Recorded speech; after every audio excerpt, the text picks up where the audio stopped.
semuanya, hari ini aku akan membahas mengenai program pembelajaran individual atau yang sering disebut PPI yang saya rancang khusus untuk anak tunagrahita ringan. Nah, pertama-tama, mengapa sih kita perlu untuk membuat dokumen PPI ini? Fakta menariknya adalah Tuhan itu menciptakan setiap anak unik, punya keunikan masing-masing dan punya beragam perbedaan karakter, kepribadian, cara belajar yang sangat berbeda-beda, dan setiap anak ini punya kebutuhan yang berbeda-beda, sehingga kita perlu memfasilitasi setiap anak-anak dengan cara mereka, dengan keunikan mereka yang tersendiri itu, supaya mereka bisa berkembang secara maksimal. Kita memfasilitasi setiap anak untuk bisa berkembang secara optimal dengan setiap keunikan mereka. Nah, kita langsung masuk aja di data diri. Di dalam data diri, dalam dokumen PPI, apa saja yang perlu dicantumkan? Yang pertama, data diri murid. Nah, untuk data diri murid ini, kita bisa lihat apa saja yang perlu dimasukkan. Di sini, saya memasukkannya bukan kelas, tetapi usia. Karena untuk kasus anak-anak kebutuhan khusus, bisa saja usianya 9 tahun, tetapi level kognitifnya atau level emosionalnya, sosialnya itu masih belum seperti anak usia 9 tahun pada umumnya. Karena kita ingat kembali bahwa setiap anak itu unik dan punya kebutuhan yang berbeda-beda. Jadi nggak bisa disamaratakan. Nah, ini juga penting sekali memasukkan kapan diterima di sekolah ini. Murid yang kita layani ini kapan diterima di sekolah ini. Kalau misalnya sudah pernah diterima di ini seperti di sini 10 Juni 2018 waktu di kelas 1A, nah kita bisa berkolaborasi dengan guru-guru sebelumnya, melihat kembali dokumen PPI-nya sebelumnya, apa saja yang sudah dicapai oleh murid ini, dan apa lagi yang bisa kita kembangkan dari diri murid. Perlu dimasukkan lagi adalah data diri orang tua. Untuk kebutuhan mendesak, kita bisa menghubungi orang tua dari si murid. Makanya nomor handphone di sini saya buat supaya lebih mudah mencari nomor handphone orang tua ketika ada beberapa kondisi yang genting terkait anaknya. Kemudian di sini saya juga memasukkan data dokter dan psikolognya. Kita bisa berkolaborasi dengan dokter dan psikolognya terkait kebutuhan-kebutuhan apa saja yang menjadi perhatian khusus dari murid yang kita layani. Yang kedua itu baseline. Di dalam baseline itu kita menentukan kemampuan murid dan kebutuhan murid apa saja yang kita sudah temukan di assessment. Jadi assessment ini dilakukan di awal ya teman-teman, supaya kita tahu kemampuan murid dan kebutuhan murid.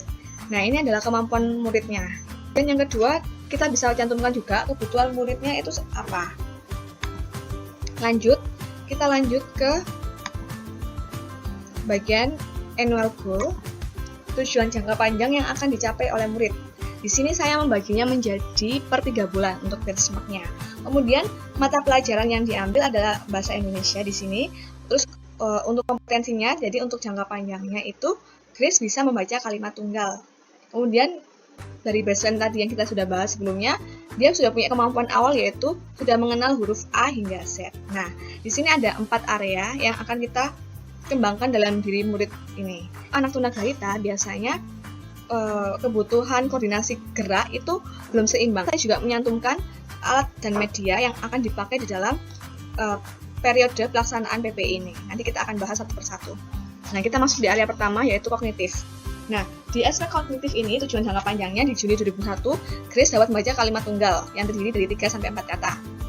Kemudian, untuk mencapai tujuan jangka panjang itu, kita bagi per 3 bulan, September 2020, Grace mulai belajar untuk membaca suku kata dengan bantuan kartu suka. Kartu suka itu adalah kartu suku kata. Nah, kita nanti bisa lihat contohnya gambarannya seperti apa. Kemudian Desember 2020, mulai bisa belajar membaca kata.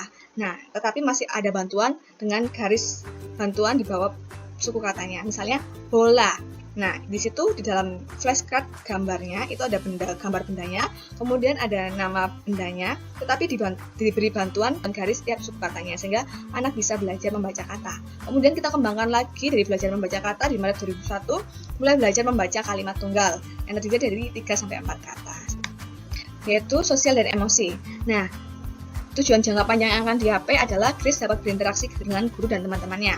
Pertama, yang akan kita kembangkan adalah Grace belajar untuk bisa bersalaman dengan guru kelas dan teman-temannya ketika masuk kelas. Kemudian di Desember 2020, Grace mulai belajar untuk membalas sapaan guru dan teman-temannya dengan mengucapkan selamat pagi juga ketika disapa. Nah, di Maret 2001, itu Grace sudah mulai bisa belajar menyapa teman-temannya atau gurunya terlebih dahulu. Berikutnya yaitu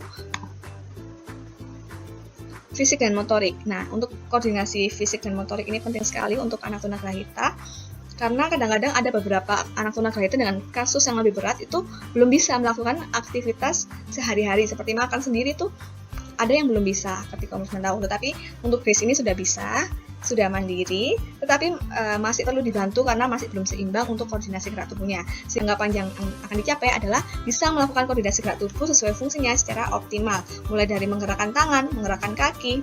Untuk mencapai tersebut, di September 2020, Grace belajar untuk berjalan sambil merentangkan kedua tangan secara seimbang. Sambil ini menggunakan media garis huruf. Nah, sambil belajar kata sukata huruf, Grace juga bisa belajar koordinasi gerak tubuhnya. Nah, bisa mengikuti dari huruf A sampai Z, itu Grace mulai belajar berdiri dan sambil berjalan merentangkan kedua tangannya. Di Desember 2020, Grace mulai dapat menempatkan kaki dan tangannya secara benar pada permainan tangan dan kaki. Nah, nanti disediakan gambar-gambar kaki dan tangan yang telah disusun. Nah, tugas Grace adalah kapan harus menempatkan kaki, kapan harus menempatkan tangannya dengan benar. Untuk menyusun atau mengikuti kata-kata yang ada di dalam banner yang sudah kita sediakan. Di Maret 2001 itu Grace mulai belajar untuk melompat, bisa melompat dengan bantuan media karpet kata, alat dan media yang akan dipakai. Nah, ini untuk alat dan medianya. Yang pertama itu adalah flashcard kartu sukata, bentuknya seperti ini. Jadi ada keterangan membaca persukatanya. Dan anak pun belajar untuk baca persukata tidak perlu dieja seperti bola, jadi langsung tidak mengeja seperti bo, la, enggak, tetapi langsung membaca bola. Bacanya persukata. Nanti di sini diberikan garis-garis bantuan persukatanya. Ketika adalah garis huruf, jadi nanti ada beberapa kertas yang bisa diurutkan dari A sampai Z, kemudian anak merentangkan tangan di atasnya. Media keempat ini permainan banner dan kaki tangan. Nah, seperti ini.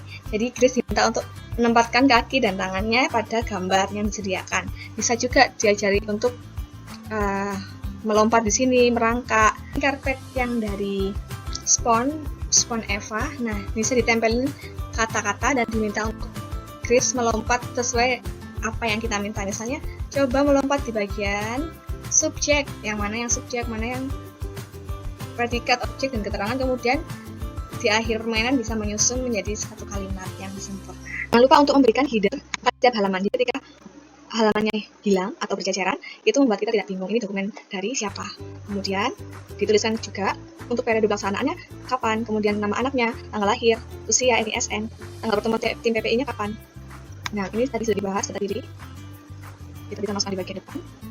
Kemudian ini di bagian baseline. Selanjutnya adalah annual goal yang akan dicapai jika periode PPI. Nah, bagian kita bisa memberikan tampilan. Lampiran itu bisa berisi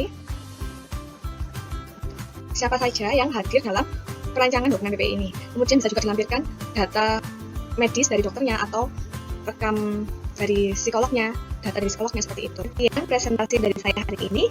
Terima kasih sudah menonton sampai akhir. Tuhan Yesus memberkati.